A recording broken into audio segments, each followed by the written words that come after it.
Merry holidays, everybody. We've just entered that beautiful season of love and togetherness and family and miracles. And I know all I want to find in my Hanukkah stocking this year is a juicy love triangle. Not one that I'm personally involved in, but one that exists to entertain me. And mind you, not just any kind of love triangle. I mean the kind of love triangle that makes you angry. The kind that's predictable and preventable. That's based on lies and deception and centers on one low-quality man. And luckily, I know exactly where we should go to find this maddening kind of storytelling. That's right, friends.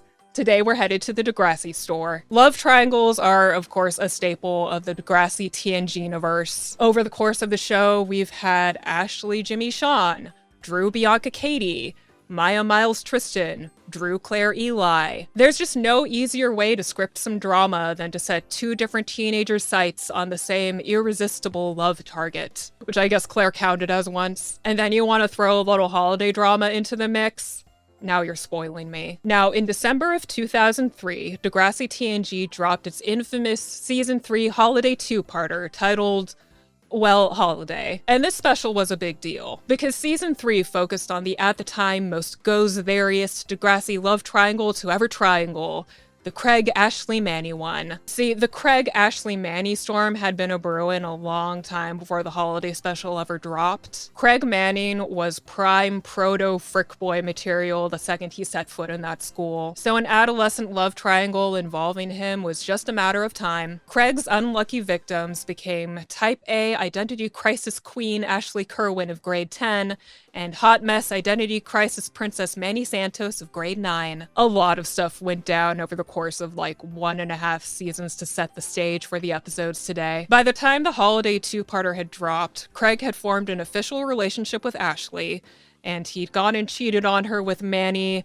and gotten her pregnant, but none of them know that yet. And it was time for Ashley to find out about baby's first affair partner over here. So needless to say, we were all hyped to see some shit go down. And I haven't even mentioned the second love triangle that happens in this special. That's right. Holiday comes with not one, but two holiday love triangles. Get ready, because we're getting some Joey, Caitlyn, Sydney with our Craig, Ashley, Manny for maximum audience frustration. 2 generations of love triangles, 1 holiday special.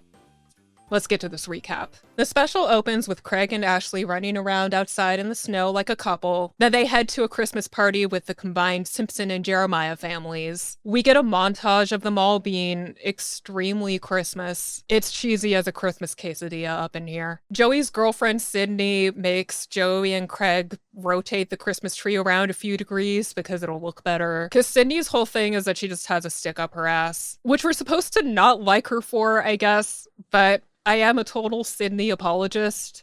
We'll get to that. Anyway, right then, Manny calls the house to get hold of Craig for some mediocre male attention. It says Ashley's standing right there. Of course, he acts as awkward as possible about it. Spinner, we'll talk about exchanging gifts tomorrow. Bye. You know how you normally talk to your friends at the end of a conversation? You have to address them by name. It's way less suspicious that way. Meanwhile, Joey asks Caitlyn what her holiday plans are going to be, and she lets him know that she's just about to spend her lonesome time alone at this spa getaway. And Joey's like, oh my god, you can't spend Christmas alone, but Caitlyn downplays it. At the end of the night, Spike calls a toast for Joey and Sydney, who have themselves a big ol' lovey-dovey kiss, which perfectly frames Caitlyn's devastated face as she looks on. Then the next morning, we regroup with the Jeremiah family as they're getting ready to go see Angie do this Christmas ice skating pageant that night. Sydney's gone and handmade Angie's costume, and Joey's still upset. He's focused on how Sydney can't make the performance because of some work commitment. Like making the dress means nothing to him. Justice for Sydney. So Craig and Joey go to the show without Sydney. Craig's taking a bunch of photos of Angie, who gets to be the Christmas star with vertigo, I guess. Look out, everyone. The Christmas stars had one too many. Manny also happens to be there acting as, I guess, a teacher's aide to the ice skating class. You know, classic Manny and her ice skating prowess that we all knew about ahead of time, right? Honestly, whipping out a convenient athletic skill that's not mentioned before or after is such a Degrassi move. It's like that one time when Emma was on the field hockey team for plot reasons for just one episode. Anyway, Caitlin manages to make the performance, so now we know what a good stepmom she'd be. But Craig's so overcome with lust at the sight of Manny that he dips and he goes and runs backstage to go talk to her. She's the one in the middle, right there. Right there. Yeah, we know Joey. She's the hungover child with a star-shaped head. You can't miss her. Joey's like, I can't believe Sydney's missing all this. And Caitlin's like, her loss. Nice try, Caitlin, but remind me again. Who made Angie the dress? I don't know why I woke up so anti-Caitlin this morning. I don't even hate her, I promise. Backstage, Craig spots Manny tending to some of the kids, and Manny shoos them away. And she chooses to just grab Craig by the shirt and pin him against the wall in front of all these people in the background. Very discreet, cheaters. Craig tells her to come meet him at his garage later so they can be horny together in private. And then Spinner arrives and he totally catches them in the act. Manny runs away and then Spinner starts following Craig around like, dude, you're such an inspiration. You're a man among men. What's it like being a stud? You're still sampling both. It's a try before you buy kind of deal. No, the fuck it's not, Spinner. What is wrong with you? But Craig, the absolute Neanderthal that he is, decides to play along, though. He's like, yeah, well, I get around. Here's my stupid bullfrog face that no girl can resist. Take a good look now, because I'm lending it to Peter Stone for his meth addiction later. After the pageant, we're back at the Jeremiah residence. Joey puts Angie to bed, and then he helps Caitlin put a fire in the fireplace together. Sydney's still not home yet, by the way. Caitlin talks about how great her career is, but it doesn't keep her warm at night. Sucks for her. They accidentally set Joey's hand on fire for a second, and Caitlin examines the wound, and then that's when Sydney finally arrives and catches them. Joey's like, Sydney, do you know what you do for a burn? Caitlin's like, cold water. Then Sydney's like, actually, you're supposed to use hot water.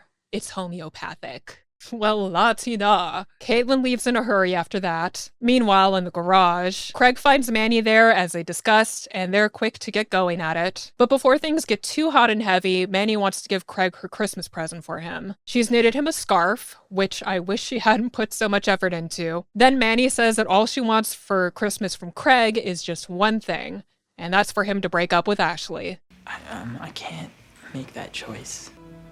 I think you just did. That went well. The next day at school, everyone's preparing for the Degrassi holiday recital that's coming up, which Ashley and Craig are doing a duo music act for. Chinese New Year? Isn't that in February? I studied Mandarin for 2 years. I'm pretty sure it was in February both times. Manny swings by while Craig and Ashley are practicing in the gym, and she shoots Craig a look that's so cold it snaps one of his guitar strings. Ashley's like, what's wrong with you? He's like, nothing. Meanwhile, Caitlin's at work, and Sydney drops by because she's so-called in the neighborhood. She gives Caitlin a nice little Christmas bouquet. Right after that, Caitlin's boss drops by to have a quick word with Caitlin. Then when he leaves, Sydney's like immediately assuming that those two were banging. I mean, she really wants that to be the case because she knows there's something not platonic about Joey and Caitlin going on. But unfortunately, the boss man's gay. Caitlin explains that she doesn't date within the biz, and Sydney's like, well, who do you date then? Strictly real world guys for me. And then Sydney asserts her dominance by asking Caitlin to please come look after Angie while the family's out tonight. Oh, and if you could pick up a DVD for Ange, that would be fab. Then we go to the next day at school. A bunch of the older kids are in lit class, I think. I'm assuming because they're not really doing anything as a group, but for some reason, Jimmy's reading A Christmas Carol in this Cockney accent. It doesn't make sense. Like, my high school lit classes never had seasonal books on the schedule. But I appreciate that Jimmy's just doing that with no shame. Meanwhile, Craig's staring at Ashley while she openly files her nails in class. But then he sees Manny walk past the open door, so he forgets about Ashley instantly, and he runs after Manny. Wait, the door was closed? Okay. And now Manny's coming from the other end of the hall again? Did she just sprint around the entire school in like 2 seconds? They don't call her Manny the Flash Santos for nothing. What's she even doing in the hallway anyway? I love parts in movies and TV shows where a character starts a scene just existing in a space for seemingly no reason at all, just doing nothing in particular, waiting for any other character to come across them and start a conversation. It's so convenient. Manny sees Craig and she starts crying, which is just how you want someone to react when they lay eyes on you. Manny says that she loves Craig and she really thought that he felt the same way about her. I'd love to know why. She's like, Ashley might love you, but not nearly as much as I do. Okay, ladies. Listen, I promise in like 5 years, neither one of you are ever going to want to tell anyone that you won the Most in Love with Craig Manning award, okay? You're going to be so embarrassed and you're going to pretend like none of this ever happened. Later at Joey's house, Caitlin's spending some time with Angie and they're playing with clay together. Angie wants to wear the dress that Sydney made for her for the pageant, so Caitlin lets her go do that. Then Craig gets home all frantic and he's asking Caitlin if she can help him with something. He's all, hey, if you're with someone who's really great, then you should be happy about that, right? So I should feel lucky that I'm with Ashley, right? And Caitlin goes, love isn't about luck. It's about being with the right person. And then Craig runs out of there like he just learned something. That being, Manny's the one for him. So he's going to go run and tell her that and break it off with Ashley. Dumbass. I swear. Caitlin needs to get banned from giving children advice. Remember back in the pilot episode when she gave Emma advice and it drove that child straight into a pedophile's hotel room? I can just imagine Angie walking up to Caitlin one day and being like, what if I want to do something and everybody tells me not to? And then Caitlin will be all, listen to your heart, Angie. And then Angie will listen to her heart all the way into the unlabeled ice cream truck parked outside, and that's the last we'll ever see of her. Maybe that is what happened to her. Anyway, Craig hauls ass to the skating rink again to find Manny practicing by herself. He romantically waddles across the ice in his sneakers, and he tells Manny, it's always been you. I've made a mistake. And Manny falls for it. Good lord, girl, I want to strangle you. They start making out in public again. Discretion still isn't their strong suit. Meanwhile, at Joey's, Joey and Sydney get back from that work function and they find Caitlin and Angie sleeping on the couch looking all adorable. But Sydney gets upset when she sees that Angie's wearing that pageant dress. Specifically, she's mad at Caitlin for letting Angie wear it and get it all messy with the clay stuff. Sydney takes Angie upstairs to get changed, and then Joey and Caitlin go outside for a bit. Caitlin's like, oh my god, Sydney hates me for some reason. That makes me feel so bad. And Joey's like, no, of course she doesn't. To comfort her, he gives her a forehead kiss, but then it turns into like a kiss. Uh-oh. So then Craig goes to Ashley's house to officially break up with her. Toby answers the door all, happy Hanukkah. Hey Craig, happy Hanukkah. You can tell that nobody's been saying that to him lately, which I empathize with. So for Christmas, Ashley gives Craig this old guitar that used to belong to her granddad. It's this really special vintage model or something. Craig instantly falls in love with it. And then Ashley's like, so you wanted to talk? And Craig's like, I love you. Craig's gonna Craig, especially for his dream guitar. He brings the guitar to school the next day. He's sitting next to Ashley and playing it. And then Manny sees them, but this time instead of walking right by them, she goes right up to Craig. She says she needs to finalize his makeup for the holiday show, because, you know, Craig is such a glam rocker. Once Manny's got Craig backstage, she says as Craig obviously hasn't talked to Ashley, she's gonna talk to her. But Craig's like, wait! Oh, we did break up. But I just haven't told her about you and me yet. That would really destroy her. I don't want to do that before the performance or anything. I promise, this will all get sorted out right afterwards. Just be quiet about it for now. And Manny falls for it again.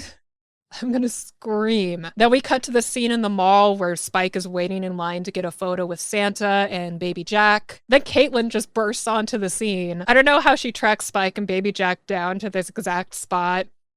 I guess powers of journalism. Caitlin barges into the photo to get a chance to tell Spike all about the kiss and that stuff. And oh my god. Spike tells Caitlin that what she should do is, I guess, write all of her lovey-dovey thoughts about Joey down somewhere and then read them again. And I guess that'll help Caitlin determine if her love feelings are really serious love feelings or not. Such a good idea. I mean, a paper trail?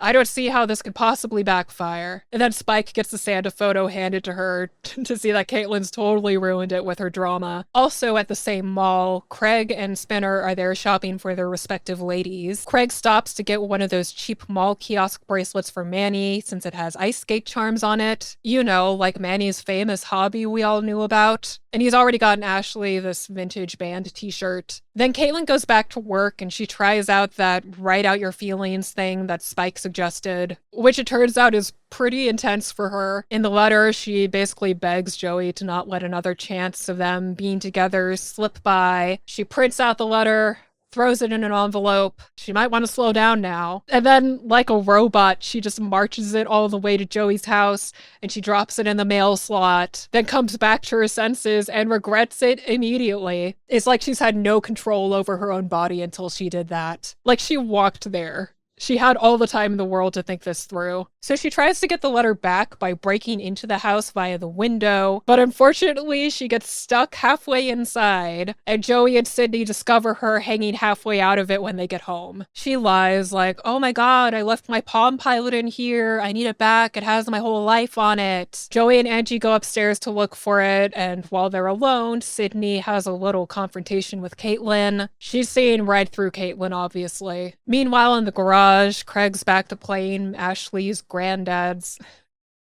I keep saying granddad. I'm pretty sure I got that from Gemstones. Hey, Granddad, ready to roll? Craig's playing the old guitar again. He's completely not noticing that Ashley's freezing to death until she says something about it. Why are Ashley and Manny fighting over this guy again? Don't know. He eventually goes to get Ashley some hot chocolate to warm up, and Ashley takes the opportunity to snoop through his Christmas shopping that's like right there. She digs through it and she finds that vintage band t-shirt that he got her, but then he also finds this fuzzy sweater and that cheap ugly bracelet that he got Manny. So now she knows that he bought those things for somebody. Back in the house, Sydney is confronting Caitlin over her obvious feelings for Joey. Right then, Craig walks in and he finds the envelope on the floor. Sydney warns Caitlin that she better keep it moving because Joey's family needs a woman like Sydney who's got her shit together, not some wacky whirlwind of a famous bitch like Caitlin. That insult hits its target. Caitlin grabs the envelope from Craig and she runs out crying. Then we skip to the next day and we have this one scene at school that has literally nothing to do with anything, but I love it because it's adorable. The older kids are in Snake's class and they're all giving him a Christmas present together. They pitched in to get him an Elvis wig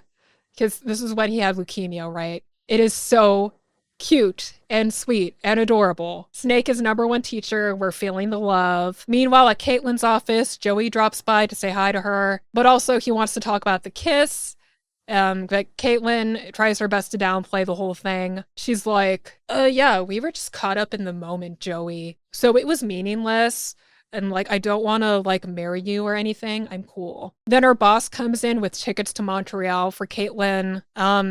This is something that she wanted, but I don't remember why. And I also don't feel like going back to find out why, so sorry. It's something to do with work. I think that's all we need to know. Joey's like, at least you don't have to spend Christmas alone now. Because like Sydney, he also makes the automatic assumption that Caitlin and her boss are banging. But this time, Caitlin leans into it because she doesn't want Joey to think that she has any feelings for him. And because she leans into it, Joey gets all sad because obviously he also has feelings for her, but nobody's saying anything about it. Honestly, he still doesn't realize it yet either. Back at school, Craig gives Manny her Christmas present early, so she swoons over the fuzzy sweater and the ugly bracelet, and she puts the bracelet on. You so get me. Manny, Craig got you a present based on probably the one thing he knows about you that doesn't relate to him. Stop being so impressed. I'm begging you. Now we're at the point where the holiday recital is about to start. Manny's doing Ashley's makeup backstage. And just to recap, Manny is under the impression that Craig has already broken up with Ashley, but Ashley just doesn't know about Craig and Manly. I can't talk. She thinks Craig broke up with Ashley, and Ashley doesn't know that Manny and Craig are together. Yeah, okay. But in reality, Ashley doesn't know any of this at all. I'm starting to think love triangle math is a little above my pay grade. Ashley's talking to Manny about her performance and how she's a little bit nervous about it. Probably because this time she's doing it with Craig. And Manny starts condescendingly giving Ashley advice like, you know, you're letting your emotions get the better of you. I think you should just try to let go of Craig. And Ashley's like, why? Why would you say that? And that's when Ashley notices the charm bracelet on Manny's wrist, and she recognizes it. She's like, I saw that in Craig's garage. She's putting the pieces together. So she asks Manny about it, and Manny is all sketch, of course. She's like, oh, so just some guy gave it to me. Ashley's like, was it Craig? And Manny's like, Ashley, I'm sorry. I don't know why I'm giving Manny this voice. Like, I don't hate her either. I don't hate anybody, okay? I'm just a mess. Anyway, this is where Ashley finally sets Manny straight that no, Craig actually never broke up with her. The truth is spilling out. Shit's gonna go down. Meanwhile, Sydney and Angie are waiting in the hallway for Joey to show up. He's late because of the Caitlin thing. He explains to Sydney like, oh, she's flying out tonight, so I had to go see her before she left. Which doesn't make Sydney any happier to hear that he was late because of Caitlin, obviously. And then just to rub it in, Angie's all, aw, I wish Caitlin were here because she's fun. Savage. Then the recital starts. Why did I say it like that? Toby's still trying so hard to raise the Hanukkah awareness up in this joint. His act is just telling the Hanukkah story to everyone. Toby, I got bad news. You hear that silent apathy you're getting from the audience right now? That's the same apathy you're gonna get every time you try to explain something Jewish to a Gentile for the rest of your life. It'll never get better. Oh, but look at JT and his little Charles Dickens ass outfit. I love this kid.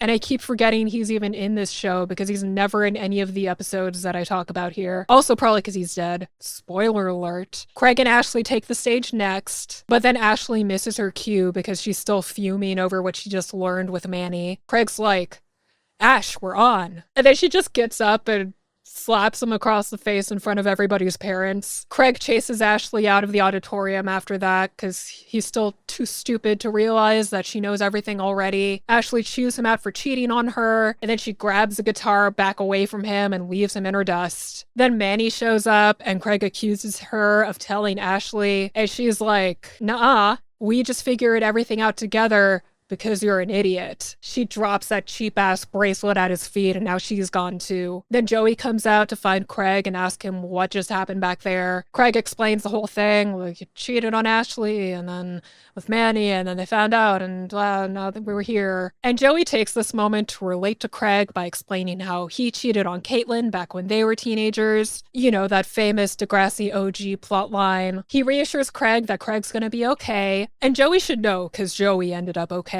But then Craig's like, dude, you are not okay. You are so not over Caitlin, and everybody realizes that but you. And that's when Craig lets Joey in on how Caitlin spoke to... No, wait. That's when Craig lets Joey know what Sydney said to Caitlin and why Caitlin got all upset, and now Joey's upset because of the way Sydney spoke to Caitlin. Nailed it. Eventually, the recital's over, Sydney and Angie come out, and Joey confronts Sydney. Snake's still wearing the Elvis wig, by the way. Joey asks Sydney if he said anything to Caitlin to upset her and make her go away, and she's like, yeah, fine, I did. So now Joey's pissed. They break up. I still feel bad for Sydney, to be honest. Like, do y'all agree with me on this? Sydney wasn't a bad person or anything. And I feel like if some other woman was like making a move on your man or woman, probably anybody would want to say something to that woman about it. I don't know. Maybe it's just me. Let me know in the comments. So since Caitlin's about to fly to Montreal, Joey and Craig and Angie take off to intercept her at the airport. Caitlin's boarded the little private company plane to Montreal and it's about to take off.